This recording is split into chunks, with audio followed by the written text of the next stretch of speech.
Welcome to Dead Talk Live. I am your host, Viz. Our guests today are director Tyler MacIntyre and writer Michael Kennedy, whose new film, It's a Wonderful Knife, is premiering today, November 10th, in theaters nationwide.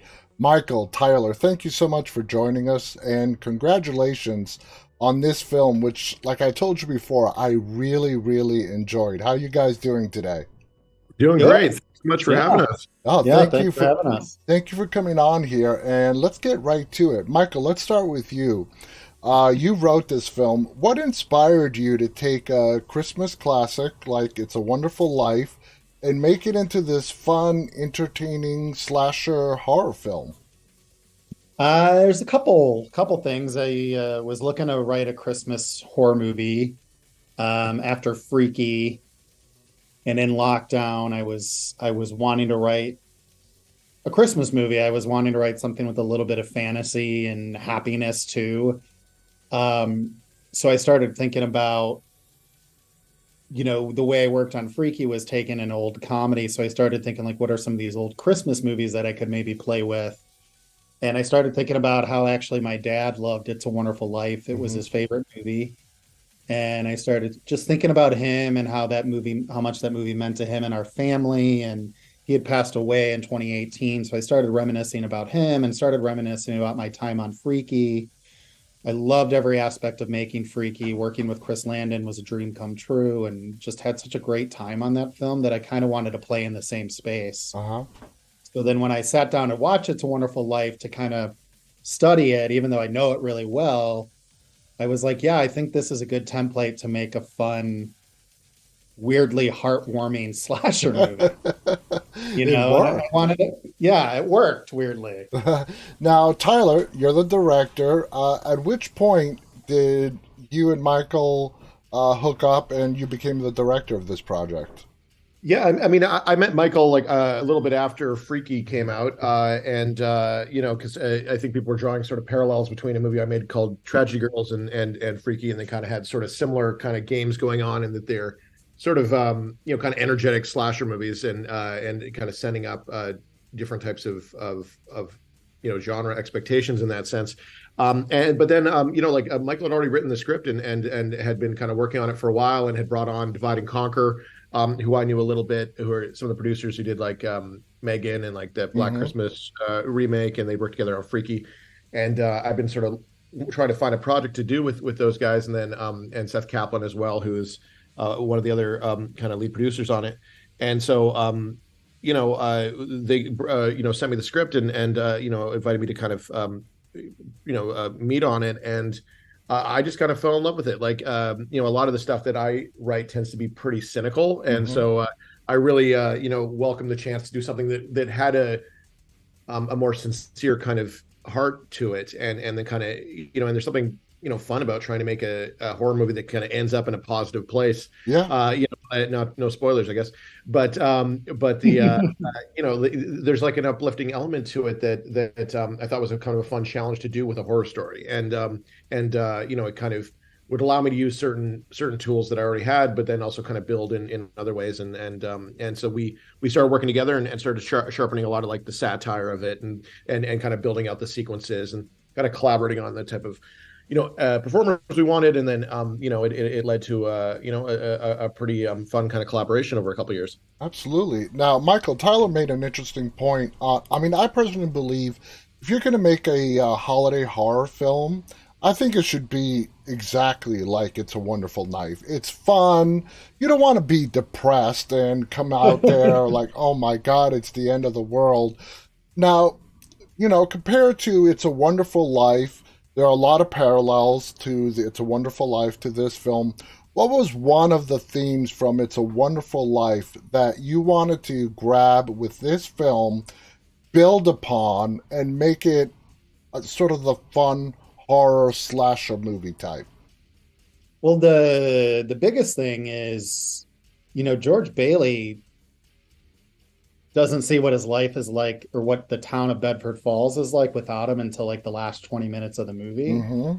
And that was the first thing I knew I wanted to do different, was really bring it essentially at the end of Act One, so that it could essentially lead you to the end of the movie Yeah. and play in that world a little bit. It's a Wonderful Life is mostly a life story that ends up in the place it ends up, and I didn't want it to be Winnie's life story. I wanted it to be really a moment in time of her life, of going from hero to really a tragic figure in a lot of ways. So I knew I wanted to make that the centerpiece of the story in a much bigger way. Uh-huh.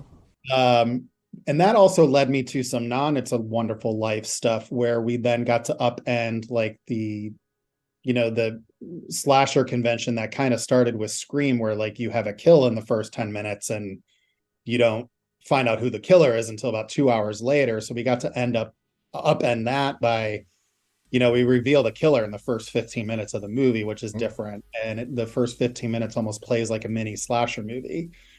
So those were like the two biggest things I was really excited to like kind of tweak and toy with and make my own. And kudos to that, because that threw me off too. I'm a lifelong horror fan, and when I saw that, and I'm like, that came up even before the title of the film popped up. So, Yeah, so and, what's going on here? So yeah, it's fun because it kind of plays with your expectations a little bit. Then you don't kind of know where you're going to be going. And then I've also seen a lot of people who haven't seen the movie yet being like, they spoil who the killer is in the trailer. And I'm like, just wait till you watch the movie. Exactly. Like, you don't know. You haven't seen any of it yet. Now, Tyler, let's talk about the killer's costume. Great. Simple, but very creepy. The White Angel. Brilliant. Was it a collaboration between you and Michael? How did you guys settle on the killer's look? Yeah. There was some cues in the like the idea of having like an all white killer that is an angel, and kind of like bringing a little bit of that imagery kind of to it was in the script, and then kind of figuring out like, well, what does that mean? Like it was a bit of a took some doing, and so we worked to look at a lot of references and stuff like that, trying to figure out but we essentially settled on the idea that like he's kind of a little bit like an angel tree topper, like those sorts of things. And then figuring out like, because a lot of those have, especially the vintage ones, have these kind of porcelain faces that are featureless, and they're kind of eerie, like when they're kind of in the darkness, so we started kind of drilling down on that, and then started working with our production designer, Tiana and Matea, who was our costume designer, and to try and figure out like, well, how do we kind of do this? And it became pretty apparent that this, even though he's an angel, he shouldn't have wings, because they'd either be like sort of like a cape, incredible, like get caught on stuff. Yeah. And so we ended up, because of the type of stunts in the movie, he sort of should be lean and quick, and so we ended up trying a bunch of different materials, and kind of settling on this sort of shape that kind of has like a hooded figure shape that's like, reminiscent of something like Scream, or I know he did last summer, because like we don't want somebody who was like too big, and then we ended up being able to incorporate the wings into like the knife design. It has this very like ornate kind of dagger to it, and it has these kind of winged hilt, which is kind of made itself into a lot of the marketing. And then we were able to work with like the fabrication place for in the props for making like the mask in a way that it still kind of had this shiny white surface, but like the hero version of that was like extremely difficult, if not impossible, to see through. Yeah. And so the stunt people often had to kind of like coordinate things in a way that they could sort of learn the moves kind of blind, and then rehearse it, and knowing that their visibility would be reduced. And then we had certain moments where we would like add or erase the eyes digitally and things like that. But it was trying to kind of a lot of people had a lot of good ideas, and it was a bit of a group effort, but I'm glad we kind of landed into a place that I think a lot of the marketing's taking a cue from it, and people seem to be responding to it really well. Exactly. A featureless face. It's simple, but it's still very, very creepy. Like an emotionless face. A good example is the Michael Myers mask. It's devoid of all emotion, but yet it's very, very creepy. Now, Michael, at any point during the writing of this script, because this film does lean on It's a Wonderful Life, were you afraid of any negative pushback from touching a beloved American classic Christmas movie at all? No, I expect people, I know some people just won't like what we're doing. Just, they don't have a taste for kind of movies, which is fine with me. And I didn't get any pushback from anyone we worked with on it. But yeah, I expect people to kind of either love it or hate it, quite frankly. I think Freaky's success was a little unexpected, quite frankly. Like Chris and I honestly didn't expect the reaction we got to that from Yeah. people. So yeah, I'm okay with any pushback. Hmm. I actually like It's anyone fun. talking about. Yeah. Yeah. I Yeah, mean, I like people just talking about the movie, you know. exactly. I think it's Yeah. great. Now, Tyler, Jane Whittup, Jess McLeod are the two main leads. They had really good on-screen chemistry with each other. What stood out for you in their auditions that made you say, as a director, okay, this is Winnie and Bernie? Yeah, I mean, Winnie was a lot easier to find than Bernie. Essentially, we found Jane Whittup quite early. They were on a list of kind of performers that I sort of was hoping to work with on something eventually, because I'd seen them in Yellow Jackets and they had a Mm-hmm. really kind of fun sort of part in that first season. And then we were making kind of these long lists and then kind of reaching out to a very small number of performers to see if they read for it. And then Jane did just a tremendous read of the kind of the first scene where their character ends up in this magical world, and we kind of thought that, like, oh well, that's like a good performance, because they seem to really understand that it's emotional, but it's not too serious, and like got the comedy of it, and it was just very easy to track. And so we kind of decided, like, well, let's just commit to Jane. And after we met them, that seemed like a really kind of obvious choice. And then we're able to kind of build the younger cast kind of around them. But then it took a Yeah. lot longer to find Bernie. Like, once we kind of had dates and everything like that, we were looking like on both sides of the border, because we shot in Vancouver, Canada. And so we were looking in America at maybe bringing somebody in, as well as Vancouver local. And considered like hundreds. I mean, I watched probably 500 tapes, and a lot of different reads on it, and like researched a lot of people. And then Jess McLeod had a really strong read, but just a very strange kind of energy to them. Mm-hmm. Just a very like doesn't seem super strange like at a glance, but then once they start talking, they were Yeah. brought in a lot of very quick kind of verbal bursts, and this sort of like innate kind of awkwardness, and like making dialogue that was not awkward really awkward. And it was just like a very fun kind of sort of self-conscious kind of like approach to it, in a way that we hadn't really thought of the character. And then once I kind of met them, I was like, oh, like, this energy is going to complement what Jane's bringing, because like Jane is so like straight, like, and has this kind of certainty to them, and stuff, and kind of a breeziness to them. And then once we got them in a room and started kind of doing rehearsal, and kind of going through the key scenes, it kind of became apparent. They're like, oh, this is going to work. Yeah. Like, and they have a little bit more sizzle than we were anticipating. And so like a lot of the kind of subtle stuff we were kind of working on became more explicit, and they really became kind of fast friends, and would had a ton of ideas, and were very supportive of each other. And so, like, during the production, it really kind of changed the shape of like the movie itself. Now, Michael, I loved what you did with Bernie's character in the end. We're not going to give any spoilers out, but the way her character ends up, so on, was, I have to ask you, people don't understand what this question's about until they watch the movie.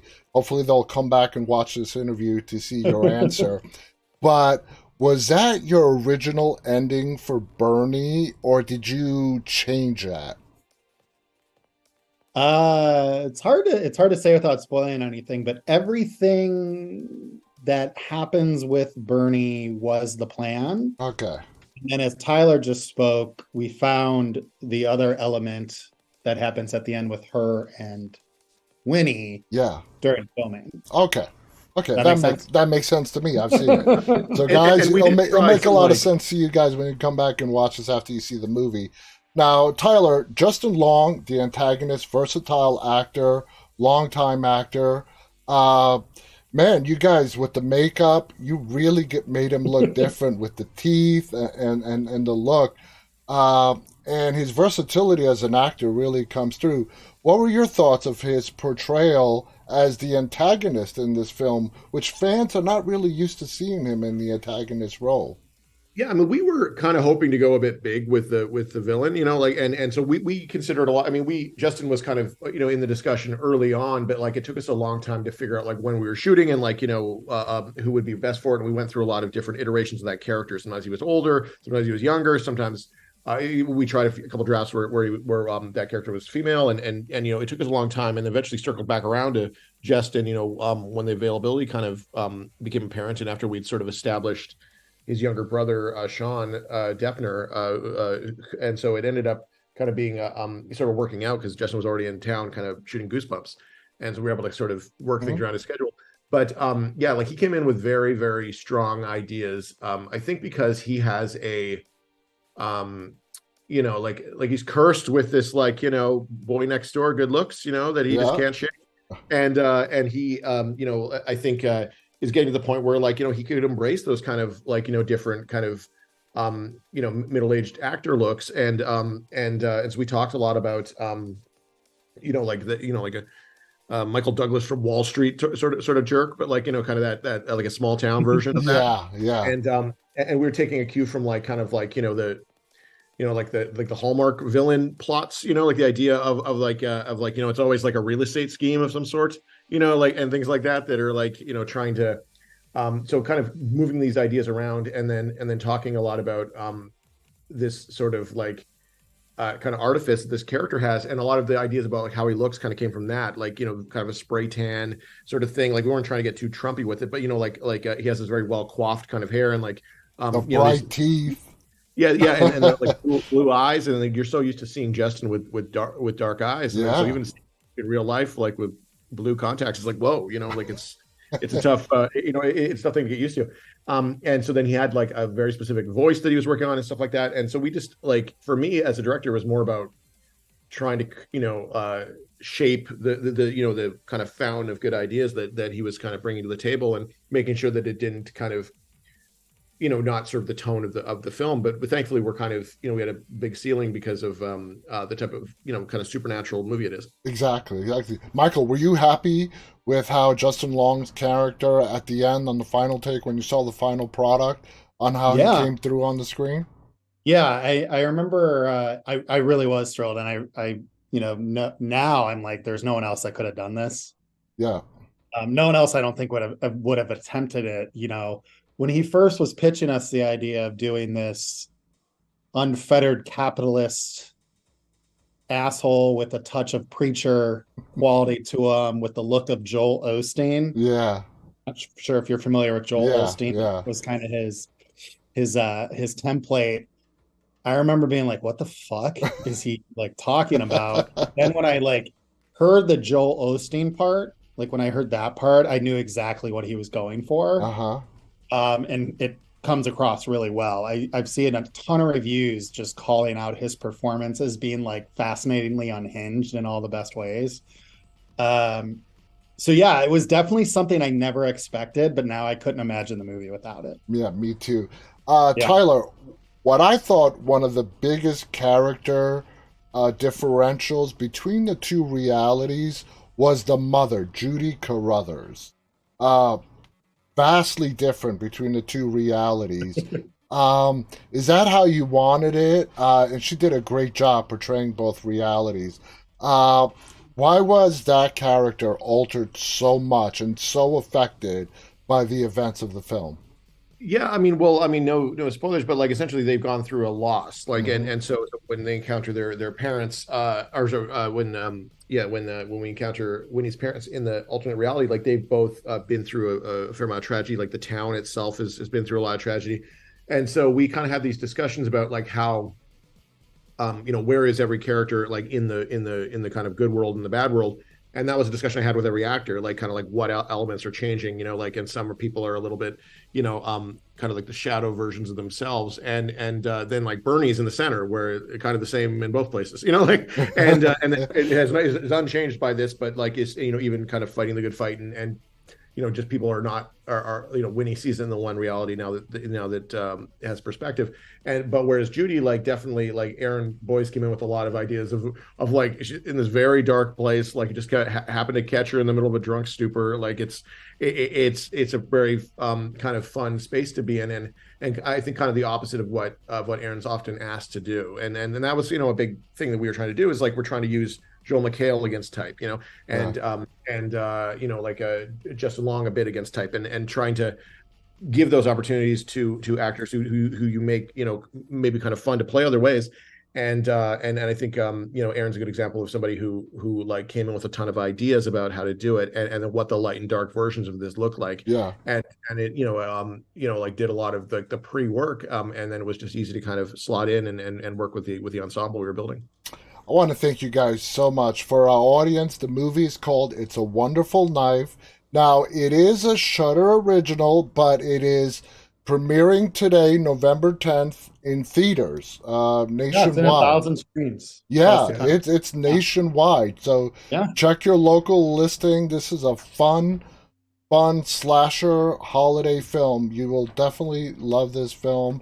I want to thank our guest, director Tyler MacIntyre, writer Michael Kennedy, for coming on here and sharing just a little bit about their Thank you. experience. Guys, I wish you the best of luck with the film.